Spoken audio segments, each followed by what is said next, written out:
Meus queridos irmãos, minhas queridas irmãs, para mim é uma alegria enorme estar aqui hoje nessa data festiva, porque 83 anos de uma casa não se constroem sem a contribuição de muitas mãos, de muitos corações, muitos dos quais, tenho certeza, não estão do lado de cá, do plano dos encarnados, mas estão presentes do lado de lá.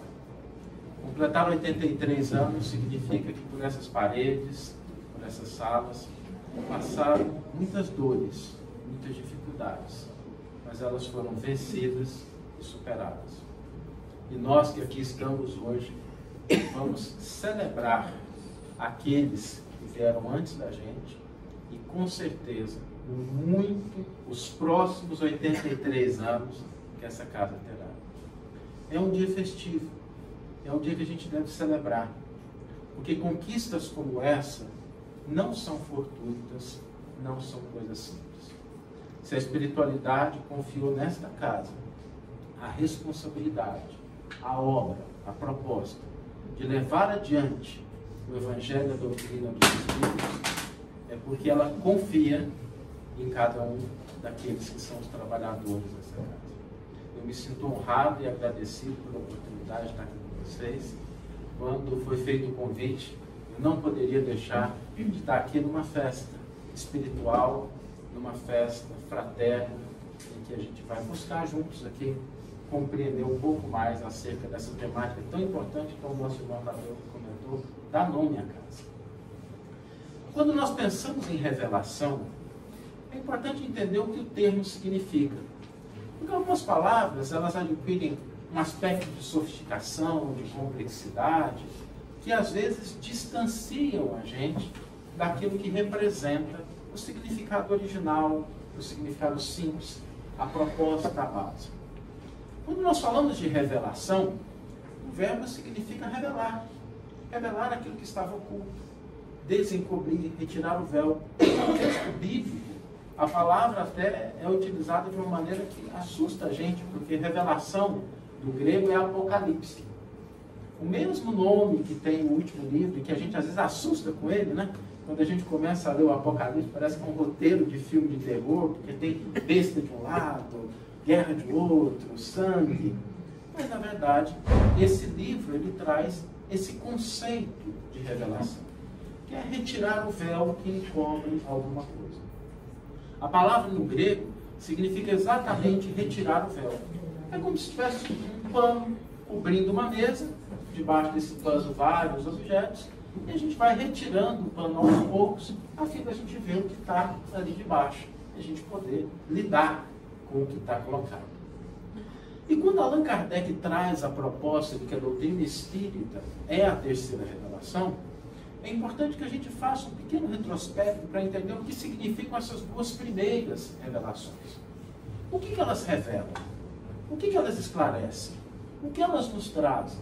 E qual é o papel da doutrina espírita nesse contexto, nesse encadear de revelações que vão paulatinamente trazendo uma compreensão mais profunda do que nós somos, do que o outro é, das nossas relações uns com os outros e na nossa relação com o Criador.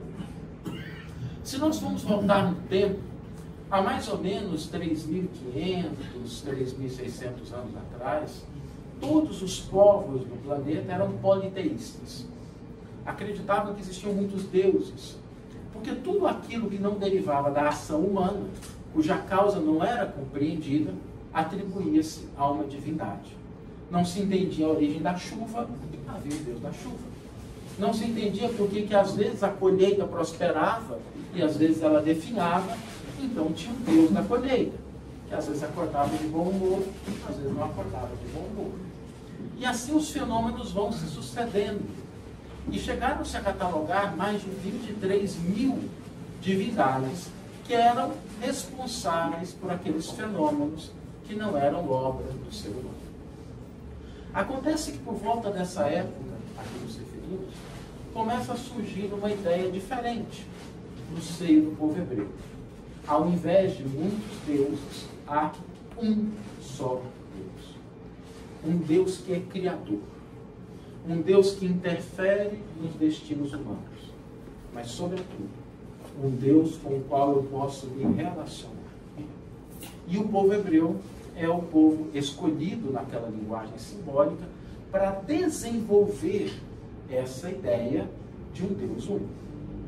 E engana-se quem acredita que na atualidade a gente já superou a fase dessa compreensão.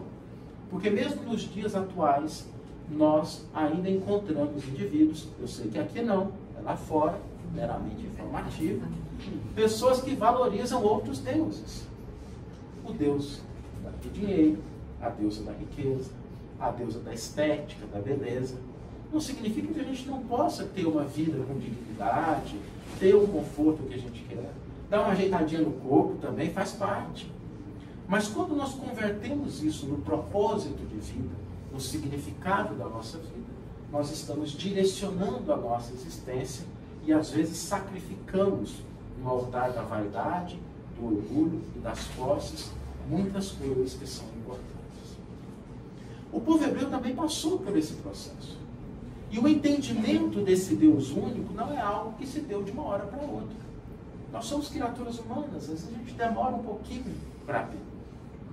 Se nós nos lembrarmos do Êxodo, logo depois de toda aquela narrativa dos patriarcas, nós temos ali o povo hebreu que passa séculos preso no Egito. Vem Moisés e diante do faraó realiza feitos extraordinários. A água se converte em sangue, as pragas, a fim de que o povo seja libertado. Até aquele episódio final da morte dos primogênitos, e o faraó se convence então que deveria libertar o povo. O povo sai do Egito, da terra da opressão, e caminha pelo deserto, onde ele é amparado pelo Criador, onde vem a água quando necessário, a comida quando se precisa. E mesmo depois de ter presenciado todos esses feitos extraordinários, esse amparo da divindade, naquela linguagem mitológica da travessia pelo deserto, que Jesus irá recapitular nos 40 dias que ele passa no deserto, chega um determinado momento que Moisés sobe ao monte a fim de receber as tábuas da lei, as orientações de Deus. E Moisés sobe então e o povo fica lá embaixo esperando.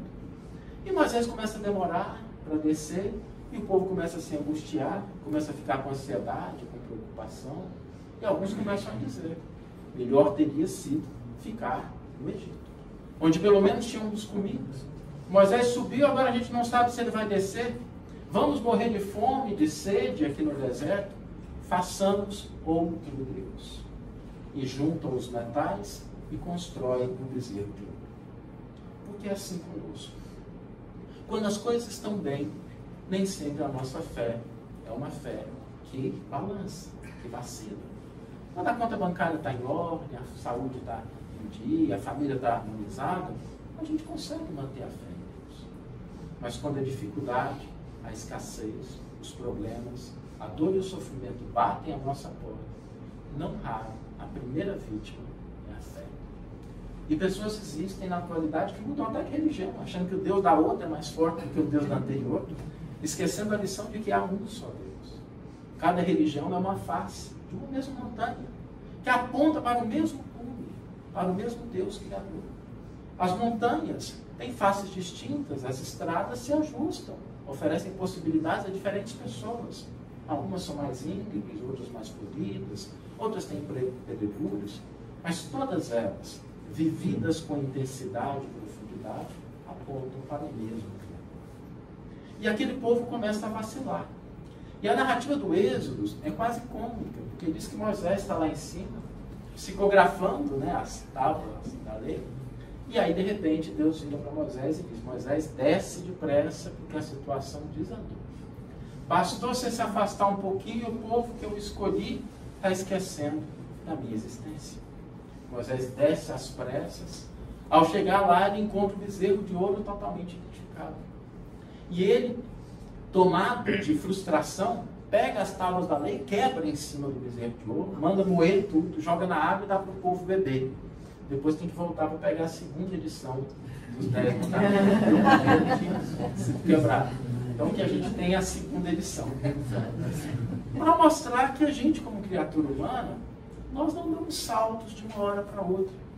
São necessários tempos, experiências, significados, a fim de que a gente consiga internalizar essas lições. Por sorte, existem algumas coisas infinitas no universo, e a paciência divina é uma delas, que espera cada criatura a seu tempo, no seu lugar e na sua hora. Passam-se os séculos, e aquele povo hebreu avança, e chega um momento em que é possível revelar um pouco mais. E é curioso quando nós comparamos os conceitos que nós tínhamos na época da primeira revelação e aqueles trazidos por Cristo.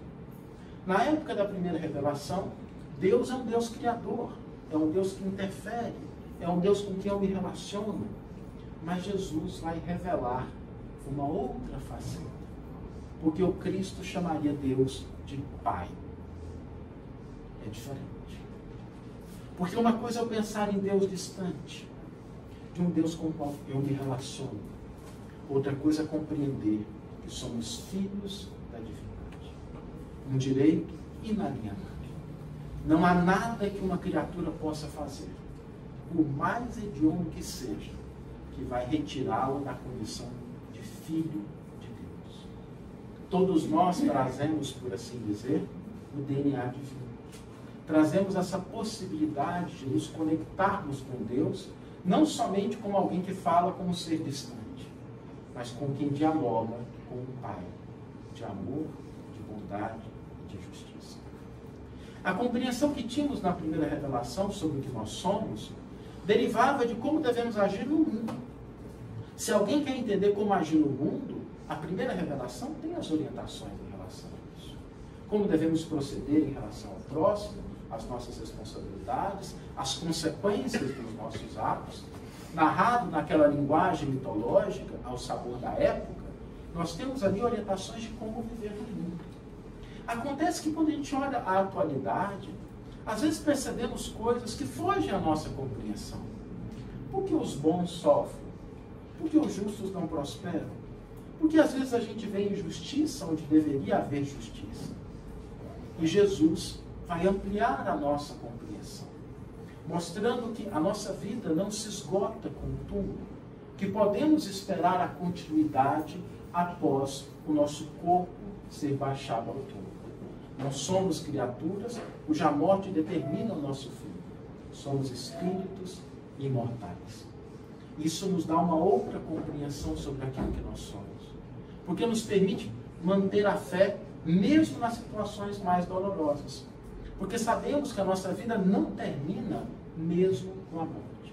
Que aquilo que nós angariamos como patrimônio individual e real permanecerá nas nossas mãos. E não nos referimos aqui aos bens materiais, porque a casa, as propriedades passarão a outras mãos.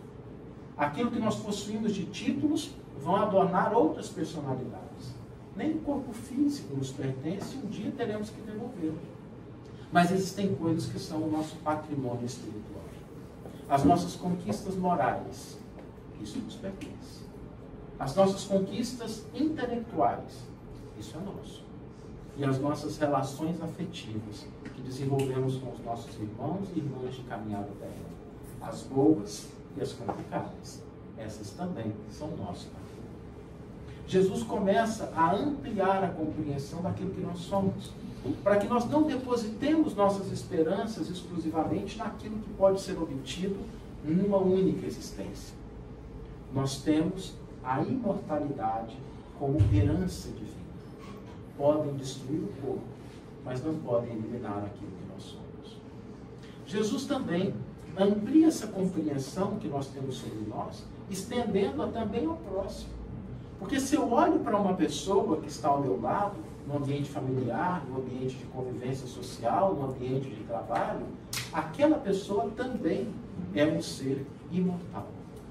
E o momento do contato que eu tenho com ela vai delimitar se eu consigo agir de acordo com aquela compreensão que o Cristo nos ensina, ou se ainda nós caímos nos equívocos de olhar o outro pelo que ele é. Às vezes é assim, a gente coloca rótulos no outro e a gente não tira nunca. A pessoa fez um erro há 10 anos atrás e a gente encontra ela transformada, mudada. A gente vira e fala assim, mas eu bem que conheço esse fulano. lá atrás, agia dessa forma, fazia dessa maneira. E a gente se esquece de que todos nós estamos em processo de evolução. Uma evolução que não cessa. Uma evolução em que propiciará cada um de nós chegar ao estágio de espíritos puros. Saulo, mas até aquele político vai virar espírito puro? Vai virar. E não vai ser aquele espírito puro com a manchinha preta na asa, não. É filho de Deus como todos nós. Talvez essa seja a diferença do olhar do Cristo para o olhar de cada um de nós. Quando Jesus enxergava aqueles que com ele conviviam, ele não via simplesmente o que a pessoa estava naquele momento. Não deixava de enxergar, porque o Evangelho não combina com ingenuidade. Mas Jesus enxergava algo mais. Enxergava algo mais profundo. É por isso que naquele célebre encontro de Jesus com o senador Publio Lentulus nas praias de Cafarnaum, Jesus olha aquele homem que o mundo reconhecia como senador orgulhoso, detentor de poder político, financeiro, e ele diz àquele homem: senador, está no teu querer seguir-me agora ou daqui a milênios? Porque enquanto o mundo enxergava o senador, Jesus já via o nosso irmão. Olhar para aqueles que estão convivendo conosco e enxergar o que eles podem ser, o que eles serão. Será que daqui a muito tempo, daqui a 1000 anos, quando aquela pessoa com quem eu tenho contato hoje, em casa, no trabalho, através das redes sociais, lembrar desse momento de encontro, vai lembrar de alguém que contribuiu para a sua evolução, ou alguém que jogou umas pedrinhas, umas cascas de banana para dificultar um pouquinho? Essa compreensão do outro nos mostra que a nossa relação deve ser uma relação diferente. Na primeira revelação, a base da relação era a justiça. O olho por olho, dente por dente. E algumas pessoas acham isso hediondo, brutal, quando comparamos com os padrões da atualidade. Mas lembremos que antes de Jesus, essa proposta representava um avanço. Porque estabelecer a reparação do mal na mesma dimensão e proporção do mal é um avanço. Se a gente lembrar do livro Há 2000 anos, nós vamos encontrar uma história que mostra que mesmo na época do Cristo, mais de 1000 anos depois, ainda não se aplicava a lei olho por olho, dente por dente.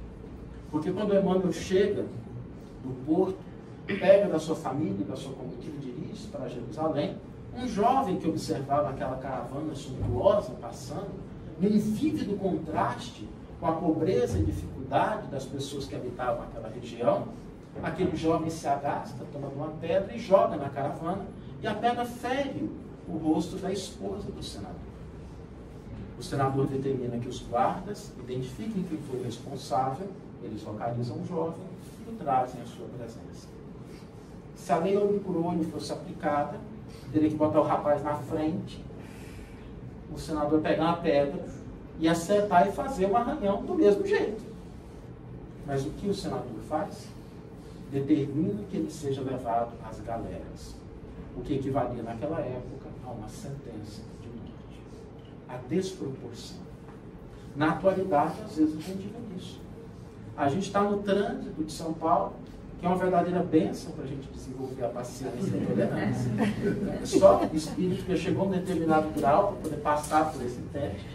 E às vezes a gente está ali, aquele estado de tensão, alguém passa, comete uma barbeiragem pequena, a pessoa abaixa o vidro e profere um impropério, xinga de alguma coisa.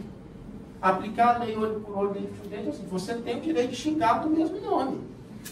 Mas às vezes a pessoa tira uma arma do porta-luvas e atira, tirando a vida. Às vezes nós ainda não entendemos essa proposta que significava um avanço. Mas Jesus vai além.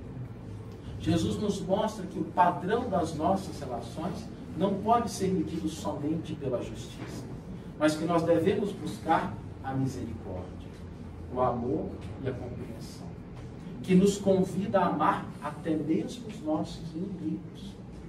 Se amardes somente os que vos amam, disse Jesus, que de especial fazeis? Não procedem também assim os publicanos, os pecadores? Jesus nos convida a amar além daquilo que é o nosso padrão de convivência. Nada de errado com a gente amar os amigos, aqueles que torcem para o mesmo time, votam no mesmo partido, compartilham dos nossos gostos, mas a proposta do Evangelho é que a gente ame o outro, aquele que é diferente, aquele que não vota no mesmo partido, aquele que não torce para o mesmo time, aquele que não compartilha das mesmas ideias. Não significa que eu devo ter para com eles o mesmo devotamento e afeto que eu tenho para o amigo.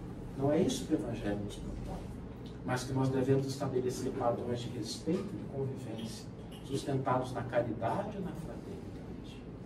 Quando nós conseguimos compreender essa proposta do Cristo, entendemos que o Evangelho revela um pouco mais acerca do que é Deus, do que nós somos, do que o outro é e do nosso padrão de relacionamento, aquilo que nós devemos estabelecer. A proposta do Cristo foi colocada no mundo não em textos, mas pela vida, pela exemplificação de Jesus. O Evangelho não é um texto, o Evangelho é uma lei universal. E aquelas pessoas que conviviam direta ou indiretamente com Cristo recolheram do seu ponto de vista, com a sua perspectiva, para o público para o qual escreviam, aquilo que de fato representava o seu entendimento. Se fosse para o Evangelho ser meramente um texto, Jesus não teria escrito. Ninguém mais capacitado, ninguém mais avalizado que ele. Mas Jesus nada escreveu no material perecível do mundo.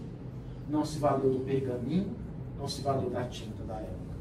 Jesus escreveu a sua mensagem do que há de mais de tudo, do que há de mais duradouro no universo, o coração da criatura humana. Porque um coração iluminado nunca mais se apaga.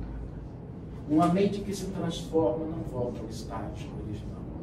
Uma criatura que descobre que é possível amar, ela não volta ao estágio anterior. Jesus transforma o mundo. Mas nós, como criaturas humanas, às vezes a gente tem dificuldade de aprender. E, tão logo Jesus partiu do mundo, nos braços da cruz, o movimento cristão começou a se estabelecer. E apenas alguns séculos depois, em nome daquele homem que dizia que as aves do céu têm seus ninhos, as raposas suas tocas, mas o Filho do Homem não tem uma pedra onde recostar a cabeça, nós edificamos as catedrais mais suntuosas da modernidade. Em nome daquele homem que na cruz elevou os olhos ao alto e pediu a Deus perdão para os seus algozes, porque não compreendiam o que faziam, nós travamos as guerras mais sanguinolentas da história. Às vezes nós temos dificuldade, mas passa-se o século e chega no momento em que a humanidade já havia avançado e nós temos condições de revelar um pouco mais, levantar um pouco mais desse véu que encobria esses aspectos fundamentais da nossa vida. E no século XIX surge a doutrina dos Espíritos, que irá avançar na compreensão daquilo que nós somos. Além de sermos espíritos imortais, nós também temos a reencarnação como vida. Quando nós olhamos a doutrina dos Espíritos, ela traz avanços extraordinários. Em primeiro lugar, porque a doutrina dos Espíritos, como Tadeu comentou antes, não é doutrina dos espíritas. Há uma pequena diferença. Porque nós, como movimento espírita, nós temos o convite, a oportunidade de assistirmos o filme no avant-première. Mas não nos enganemos. A doutrina espírita vai conosco, sem nós, ou apesar de nós. Ela representa um patrimônio da humanidade. Há alguns anos atrás, me permitam um relato pessoal, minha filha, que hoje está com 20 anos, ela gostava muito de animes, desenho japonês, me chamou para assistir um anime. E não basta ser pai, tem que participar. Sentei para assistir o anime com a minha filha. O título é As Leis da Eternidade. Está disponível no YouTube, se alguém tiver curiosidade. E o anime começa assim. Quando uma pessoa morre, às vezes ela não tem consciência que morreu. E o espírito dela fica vagando pelos mesmos lugares que ela era acostumada quando estava viva. Às vezes vai para o trabalho, volta para casa, até que em determinado momento espíritos mais evoluídos vêm, recolhem, auxiliam aquele que já se encontra em condição de despertar, levam ele para cidades espirituais, e aí ele fica sendo preparado, instruído para uma próxima encarnação. E ele fala assim, meu Deus, devem ter lido o livro dos médios para fazer o roteiro. Porque é improvável, porque o desenho é japonês. Os princípios da doutrina espírita constituem patrimônio da humanidade. E paulatinamente, nós vamos vendo esses princípios ganhando espaço, não só nas diferentes culturas e propostas religiosas, mas também até mesmo dentro das universidades e faculdades, que hoje já pesquisam os elementos trazidos pela doutrina espírita, da comunicação entre os dois planos, da imortalidade, da reencarnação. A doutrina espírita, ela traz um aspecto que às vezes nos choca, porque Allan Kardec estabeleceu que a doutrina é tríplice. Ela é ciência, ela é filosofia e ela é religião. E nós não podemos dizer que algo é verdadeiramente espírita sem contemplar esses três aspectos. Uma ciência que estuda a origem, natureza, destino dos espíritos e a relação que existe entre o mundo espiritual e o mundo corporal. É uma ciência diferente. Não é uma ciência de experimentação. Não dá para a gente pegar um espírito e botar num tubo de ensaio. Pelo menos eu não sei se aqui já conseguiram, mas eu nunca vi. Os espíritos às vezes não fazem o que a gente quer. Eles são individualidades. Não é, portanto, uma ciência de experimentação, mas uma ciência de observação. Assim como existem outras ciências de observação. A astronomia é uma ciência de observação. Ninguém pega um buraco negro e leva para dentro do laboratório para estudar o que acontece. E quando a gente fala de ciência de observação, é preciso entender essa relação. Uma vez eu assisti um documentário sobre uma jovem russa que tinha uma habilidade extraordinária de verificar se a pessoa à sua frente apresentava alguma problemática de saúde. Ela colocava as mãos e identificava se a pessoa tinha problema no fígado, nos rins, no estômago, um câncer que não havia sido identificado. E os pesquisadores ficaram impressionados com aquela habilidade e resolveram estudá-la. Colocaram ela num avião na Rússia e levaram para os Estados Unidos. Chegou nos Estados Unidos, não conseguiram constatar nenhum fenômeno e concluíram que aquilo era uma fraude. Quando eu vi o documentário, fiquei pensando, esqueceram de pagar a passagem de avião para o espírito, né? Levaram só o médium. E o espírito não foi. Porque o fenômeno espírita, ele não é um fenômeno que a gente pode determinar.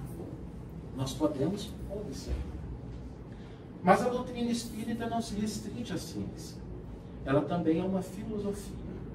Uma filosofia de conduta, uma filosofia moral, uma filosofia que nos diz o que é certo, o que nós devemos, o que nós não devemos fazer.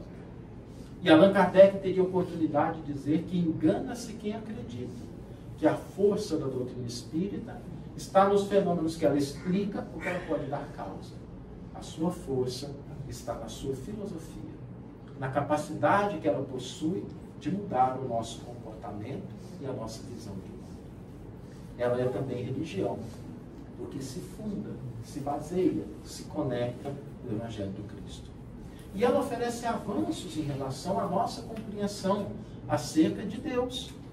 Porque a doutrina espírita começa na questão número 1, com uma indagação do codificador, em que ele pergunta, o que é Deus? E a resposta é tão bonita, simples, facinha de memorizar, boa da gente usar nas palestras, mas difícil de internalizar. Porque a resposta nos diz, Deus é a inteligência suprema, causa primeira de todas as coisas. O que nos convida, pela proposta da filosofia espírita, a ajustar o nosso entendimento e a nossa visão acerca daquilo que a gente observa no mundo. Porque se Deus é a inteligência suprema, causa não de algumas, mas de todas as coisas, quando eu olho algo no mundo, eu não posso dissociar o que eu estou vendo da presença de Deus. E às vezes isso é difícil, porque a gente vê uma determinada situação que fere a nossa sensibilidade. E às vezes a gente escorrega para determinados raciocínios que nos afastam da compreensão de Deus, como a doutrina espírita nos apresenta. A gente vê uma situação de assim, gente, Deus não podia deixar isso acontecer. Mas, meus amigos, minhas amigas, é Deus. Se Deus disser não, é um baita não. Não existem poderes humanos capazes de se sobrepor à vontade do Criador. Quando algo acontece no mundo é porque Deus o permite. Jesus nos traz esse exemplo, essa compreensão, de uma maneira muito bonita. Naqueles instantes finais, antes de ser condenado à cruz, Pilatos está numa sala conversando com Jesus, dirige ao mestre algumas perguntas e o Cristo em silêncio. Em determinado momento, Pilatos se agasta, vira-se mais rispidamente para Jesus e lhe diz: Galileu, por que não me respondes? Não sabes que eu tenho o direito de te dar a vida ou a morte? Jesus levanta os olhos, fita profundamente aquele homem e lhe diz: nenhum poder tu terias sobre mim, se não lhe houvesse sido concedido antes por meu Pai que está nos céus. E silencia novamente. Jesus sabia que nada ocorre sem a vontade do Criador. E a gente prossegue na justificativa das nossas intenções. Mas se Deus podia mudar e não mudou, é porque não está vendo. É impossível, porque Deus é onisciente. Mas se Deus podia mudar, está vendo, é porque não é justo. Mas Deus é a expressão máxima do amor e da justiça. O que muitas vezes nós precisamos é ajustar a nossa maneira de interagir com situações. É entendermos que se estamos diante de algo, é porque nós podemos fazer sim alguma coisa para melhorar. Todos nós podemos. Que seja uma oração, um momento de silêncio, manter-nos em harmonia quando o WhatsApp da família vira aquele caos. A gente começar a exercitar a nossa postura de sermos pacificadores, de cumprirmos a nossa parte no ambiente que estamos, compreendendo que muitas vezes os resultados não virão no tempo, na forma como nós desejaríamos. Eu sei que às vezes a gente gostaria que as coisas acontecessem dentro do nosso cronograma. Deus podia dar uma acelerada. A gente vê tanto problema que se dependesse da gente, a gente já teria resolvido, e Deus parece que demora um pouquinho. Acontece que quando nós olhamos para o nosso ponto de vista, a gente só vê o ponto de vista do encarnado. E a obra de transformação do coração de uma criatura não é algo que se processa da noite para o dia. Numa obra extraordinária, intitulada Ave Cristo, nós temos ali o relato de Emmanuel, de um pai, Quinto Varro, que, preocupado com a condição do seu filho, Tassiano, pede licença dos trabalhos que realizava na espiritualidade a fim de auxiliar o seu filho. Ele se dirige a Cláudio, o orientador, e pede uma licença. E a gente pensa assim, uma licença para ajudar o filho, uma semana, 2 semanas. Né? Cláudio vira para ele e fala assim: o pedido é justo, você tem méritos. Eu te concedo 100 anos. 100 anos. Para um pai resgatar um filho. E às vezes a gente espera que 8 bilhões de criaturas se transformem da noite para o dia. É uma ingenuidade. Nós devemos compreender que a compreensão daquilo que a divindade significa, a partir da ótica da doutrina espírita, é para que nós entendamos o nosso papel e aquilo que foge da nossa capacidade de ação, a gente terá fé e a resignação que tem alguém no comando, que tem alguém no mundo. Façamos o máximo que nos é possível, deixando que Deus tome as decisões e faça aquilo que não nos compete. A doutrina espírita nos mostra que quando nós olhamos para o outro, o nosso olhar deve ser um olhar mais profundo. Porque a gente, às vezes, nas nossas relações, a gente estabelece padrões, regras, que nos afastam dessa compreensão de como nós devemos amar o semelhante. A gente enxerga o outro somente na sua feição material. E quando a gente enxerga na feição material, às vezes nós esquecemos de que somos espíritos e que trazemos ao lado do corpo de carne a nossa herança espiritual. Façamos um pequeno exercício. Imaginemos que a gente está caminhando pela rua, voltando da farmácia, do supermercado, carregando algumas sacolas, e alguém vem na direção contrária e dá um trombalhão para a gente. A sacola cai, as coisas se espalham, algumas se quebram. É natural que diante desse incidente a gente sinta um pouco de raiva. Aí a gente levanta, olha para quem causou e descobre que a pessoa é cega. Como é que a gente reage? Mudamos de comportamento na hora. Talvez a gente até esqueça as coisas que estão espalhadas pela calçada, a gente vai ajudar quem causou o acidente. Você está bem? Se machucou? Posso ajudar em alguma coisa? Por que nós agimos assim? Porque nós enxergamos as limitações do corpo. Acontece que existem muitos indivíduos que trazem corpos perfeitos de chagas profundas na alma, que são, do ponto de vista da saúde orgânica, bastante saudáveis, mas que trazem limitações em relação à sua condição. São acometidos pela chaga da ignorância, da cegueira, do orgulho e da vaidade. A doutrina espírita nos convida também a olhar para essas criaturas com o mesmo olhar de quem enxerga alguém que traz as limitações físicas, para que a nossa atitude seja a atitude de compaixão, a atitude de caridade, a atitude de fraternidade. A doutrina espírita, ela nos convida a entender a reencarnação. E não basta falar em reencarnação. É preciso que nós sintamos o que isso representa.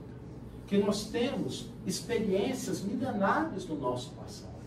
Que o que nós somos é o resultado de escolhas, de relações, de equívocos e de acertos. Que nós trazemos como herança, como patrimônio, para que a gente possa trabalhar nessa presente existência a fim de darmos um salto, a fim de que a gente avance. Não é a gente olhar para a reencarnação simplesmente como uma compreensão teórica, mas para que ela faça parte, para que a gente possa reconhecer que a melhor criatura que nós fomos em toda a nossa história evolutiva é a que somos hoje. Por isso é preciso bastante cautela para olhar para trás para as outras encarnações. Porque pela lei de progresso é o seguinte, não tem nada melhor quando a gente olhar para trás. É sempre daqui para pior. A gente vem evoluindo. Então não acreditemos que a gente vai olhar para outras encarnações e vai dizer que a gente foi um príncipe amoroso. Não foi, né? Porque senão daqui seria melhor. Então é preciso tomar cuidado. Porque nós somos, na presente encarnação, a melhor versão que temos da nossa individualidade. Trabalhemos nessa direção, a fim de que a gente reconheça as nossas virtudes, as nossas possibilidades. A doutrina espírita, ao revelar a lei da reencarnação, nos mostra duas coisas importantes. Que nós não devemos confundir humildade com diminuição, auto-menosprezo. Humildar-se é diferente de humilhar-se. A pessoa verdadeiramente humilde é aquela que reconhece os seus valores e as suas limitações. E por isso abraça as oportunidades de trabalho e de aprendizado. Eu sei que não acontece aqui na casa, mas às vezes a gente vai numa casa espírita e alguém é convidado para uma determinada tarefa e diz assim, quem sou eu? Tão imperfeito assim para fazer isso. Dá para outro que seja mais qualificado. Como se a gente tivesse que ser perfeito para trabalhar. E não que o trabalho nos aperfeiçoasse. O processo é o contrário. A gente age, a gente trabalha, e em função disso a gente vai se aperfeiçoar. E é exatamente por ter a compreensão das necessidades que a pessoa que é verdadeiramente humilde abraça toda e qualquer oportunidade. Essa compreensão também nos mostra que todos nós vivemos imersos no amor de Deus. Todos nós. Se estamos aqui, me permitam falar agora só para os encarnados. Se nós estamos aqui encarnados, é porque há um depósito de confiança de que nós podemos utilizar o tesouro do dia a fim de construirmos um futuro novo. E existe uma forma bem simples da gente avaliar todos os dias se Deus ainda confia na gente. A gente acorda, abre o olho e olha para o teto. Se tiver encarnado, é porque Deus confia. Abraça 24 moedinhas depositadas na nossa carteira, a fim de que a gente possa trocá-las no mercado da vida em troca de experiências benéficas para nós e para o outro. Quando nós compreendemos que a humildade não significa a gente se menosprezar, que nenhum de nós encontra-se alheio ao amor divino, nós encontramos o último elemento da doutrina espírita, que nos lembra que nós somos co-criadores. Todos nós que estamos aqui, operamos em conjunto com a divindade, a fim de criar, a fim de transformar, a fim de avançar, de contribuir para o progresso. As paredes que estão aqui hoje, o chão que nos sustenta, foram construídas por mãos que não estão aqui. A pessoa que limpou a sala talvez seja desconhecida de muitos de nós, mas nós vamos cooperando, interagindo, a fim de criar algo de positivo. Celebrar 83 anos de uma casa espírita significa recordarmos que quando nós estamos vivos, encarnados, e do lado de lá também, como desencarnados, a bênção da vida é a bênção de construirmos experiências significativas para nós e para aqueles que estão à nossa volta. Porque vida não é simplesmente uma sucessão de tempo. Não se mede uma vida humana pelo passar do calendário, mas pela qualidade das experiências que nós vivenciamos. Algumas experiências são agradáveis, outras são desafiadoras. Mas o que caracteriza a experiência que nos coloca na condição de estarmos vivos é a maneira pela qual nós interagimos com essas experiências. Não é se a experiência é boa ou ruim. Algumas são desafiadoras, problemáticas. Mas como eu respondo a essas experiências? Qual é a forma de eu responder quando eu estou diante de uma dificuldade, diante de um desafio, diante de um problema? É essa forma de resposta que define a nossa maturidade espiritual. Porque às vezes a gente pode viver a vida simplesmente sendo um barquinho que ora é jogado para um lado, ora é jogado para o outro. Ou nós podemos assumir o leme e a direção da nossa existência e tomarmos conta do nosso mundo íntimo, entendendo que, portas adentro da nossa mente, do nosso coração, somos senhores e senhoras absolutos. O que significa tomarmos cuidado com o que a gente traz para a nossa nutrição, para a nossa alimentação. A gente toma tanto cuidado quando cuida do alimento, não é? A gente não compra coisas que estejam estragadas, fora de qualidade. Do corpo físico a gente cuida. Mas a hora que a gente vai ter que nutrir a nossa mente, às vezes a gente não tem os mesmos cuidados. E a gente traz muitos elementos deletérios através das redes sociais, através das nossas conversações, através daquilo que a gente permite que entre no nosso mundo íntimo. Cuidemos da nossa casa mental, para que nós possamos ter condições de reagir de maneira adequada às experiências da vida. Sabemos que quando nós estamos diante da nossa existência, a reencarnação nos coloca na condição de reajustarmos situações, possibilidades. E Deus tem uma maneira curiosa de agir, porque Ele vai nos oportunizando reparar os nossos equívocos. Quando a gente vive circunstâncias problemáticas com uma pessoa numa vida, Deus é muito criativo. E às vezes Ele coloca uma situação curiosa, assim, você foi inimigo de alguém, aí nasce irmão dessa pessoa, filho dessa pessoa, pai dessa pessoa, para que a gente aprenda a estabelecer novas formas de amar. O espírito Humberto de Campos tem uma narrativa bastante curiosa, porque ele nos informa que certa vez, numa cidade do interior do Brasil, houve uma grande enchente. E essa enchente foi tão grande que exigiu que todos os moradores da cidade tivessem que mudar, fossem desalojados. E ali havia um jovem, que era um barqueiro, e esse jovem, levando as pessoas de um lado para o outro, se lembrou de que perto da cidade morava um tal de Seu José, que era alguém bastante rico, mas conhecido por ser meio mão de vaca. Guardava tudo em casa, não compartilhava com ninguém, era um senhor de muitas posses, mas vivia sozinho. E aquele jovem começou a pensar, tanto recurso na mão desse homem, as pessoas saindo, todo mundo desesperado, gente morrendo, nem deixando vestígio. Esse dinheiro que ele tem seria muito mais útil na minha mão, que teu jovem, do que na dele, que já está partindo. E começa a alimentar esse pensamento e dirige-se até a casa daquele senhor, bate na porta e diz, Seu José, vem para fora, a água está chegando. Lá de dentro uma voz responde, daqui eu não saio, daqui ninguém me tira. Eu nasci aqui, se eu tiver que morrer aqui, vou morrer feliz. O jovem constata, então, que o senhor estava sozinho, arromba a porta, assassina, toma das suas posses e muda para uma outra cidade onde ninguém o conhecia. E Humberto de Campos diz que a partir daquele momento em que o crime fora cometido, uma sombra muito escura espiritualmente começou a acompanhar aquele jovem por todos os locais que ele ia. Ele vai para outra cidade, estabelece um comércio, conhece uma jovem, namora-se, casa-se, e a sombra sempre o acompanhou. Até o dia que a sua jovem esposa engravida. E aí a sombra não acompanha mais. do que a sombra do seu José, que havia acompanhado ele, que agora, pelas leis da vida, faziam com que a vida que foi tirada fosse concedida novamente pelos laços da paternidade. Que os recursos que foram subtraídos fossem devolvidos pela lei da herança. Eu fico imaginando como é que ia ser a relação desse pai com esse filho. Talvez seja uma relação desafiadora. Mas a reencarnação é para que nós entendamos que as oportunidades que nós temos são de reparação. A doutrina espírita confere um outro sentido às nossas experiências de dores e de sofrimento.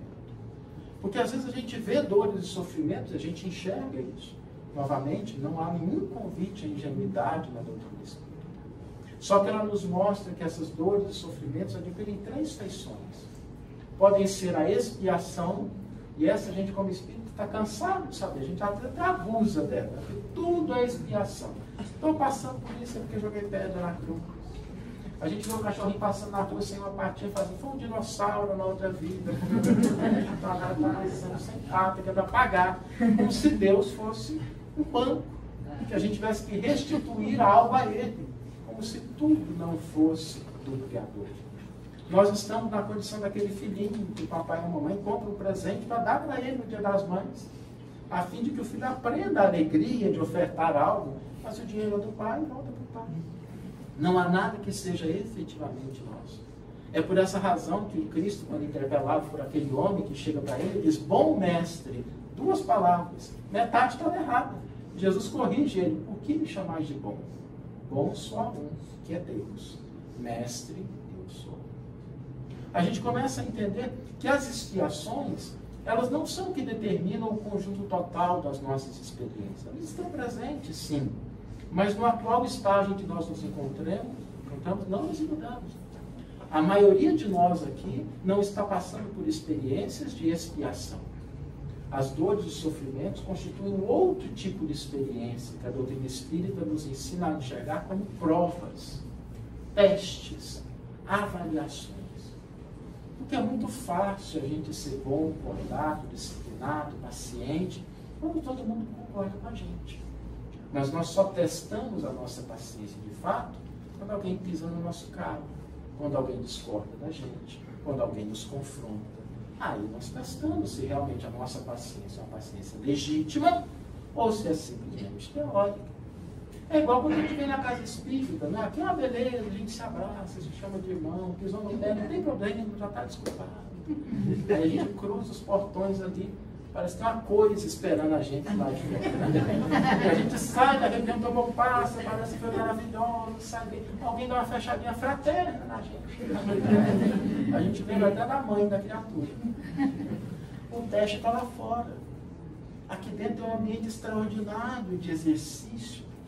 Por isso é que nós devemos encarar as situações que nós vivenciamos, não como expiação, mas como prova, como teste, como convite a colocar em prática aquilo que nós já aprendemos em teoria.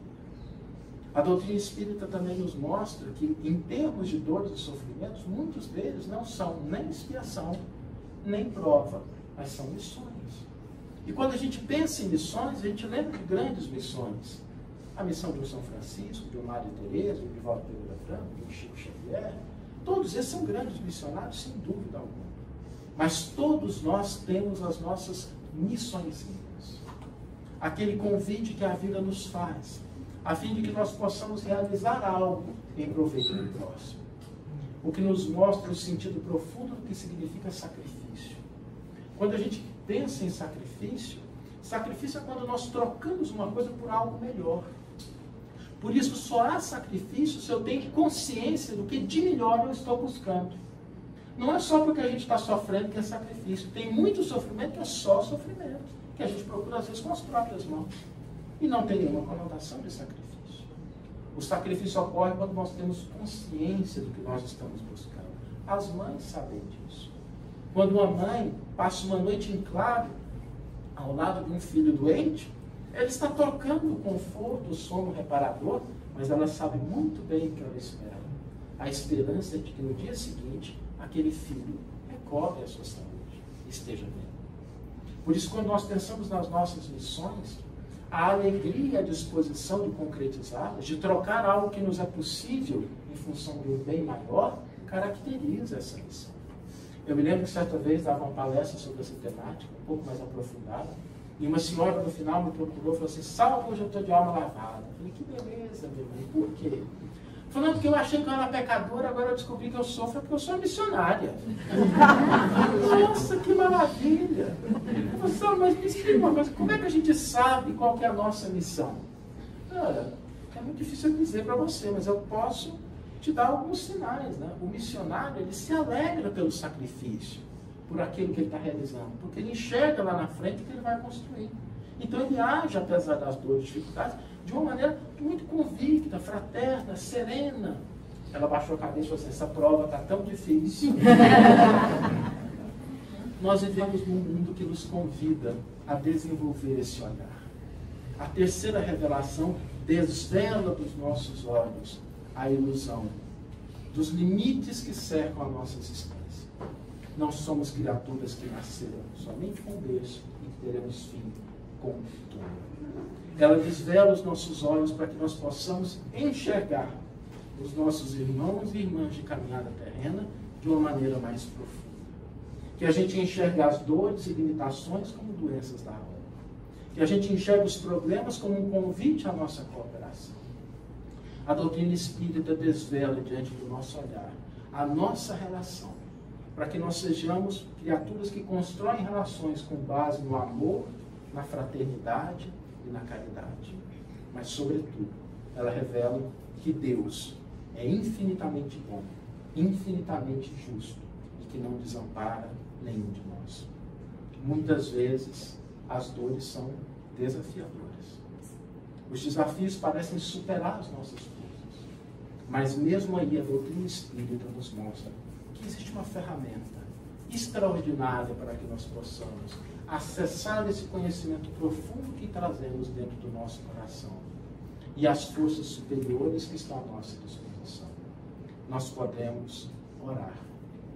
E foi o próprio Cristo que nos deu a receita da mais sublime oração quando nos ensinou: quando fordes orar, dizei: Pai nosso que estais nos céus, na luz dos sóis infinitos, Pai de todos os aflitos nesse mundo desgraciado, santificado seja, Senhor, o teu nome sublime, que em todo o universo exprime concórdia, ternura e amor. Venha, Senhor, ao nosso coração o teu reino de felicidade, de paz e de claridade na senda da redenção. Cumpra-se o teu mandamento, que não vacila e que não erra, assim no céu como em toda a terra, de luta e sofrimento. Livra-nos, Senhor, de todos os males, dá-nos o pão no caminho, que seja ele forjado na luz, no carinho, no trabalho espiritual. Perdoa, Senhor, nossos débitos tenebrosos de passados escabrosos de iniquidade e de dor, pois hoje não só cremos, mas pelas luzes da doutrina espírita sabemos que a promessa da verdade são os dias de imortalidade. Teve fim a escura morte, que de fato é vida de outra sorte, não mais uma noite escura na eternidade, mas dia de sublime claridade. Auxilia-nos, Senhor, também, no exercício do sentimento cristão, a amar todo e qualquer irmão, mesmo aquele que caminha longe do bem.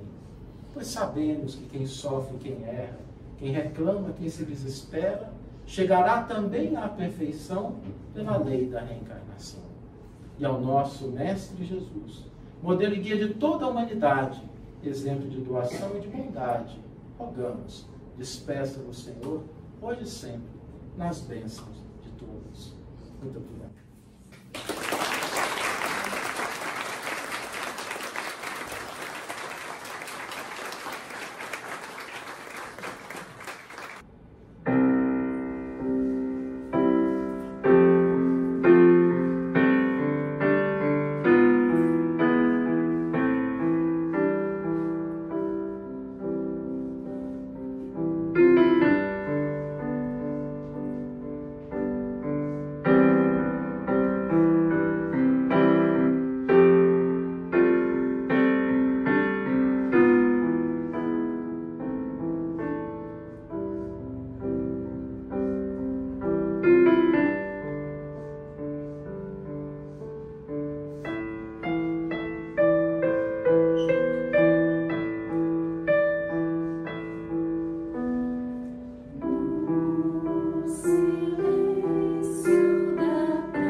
Aproveitar esses últimos instantinhos, porque eles vão tocar agora a última música, né? E aí depois, como eu falei para vocês, o passe já está ali acontecendo, estão chamando aos pouquinhos as pessoas, tá bom? E também depois tem uma surpresa em volta para todo mundo, né? Então, não vou embora, tá bom?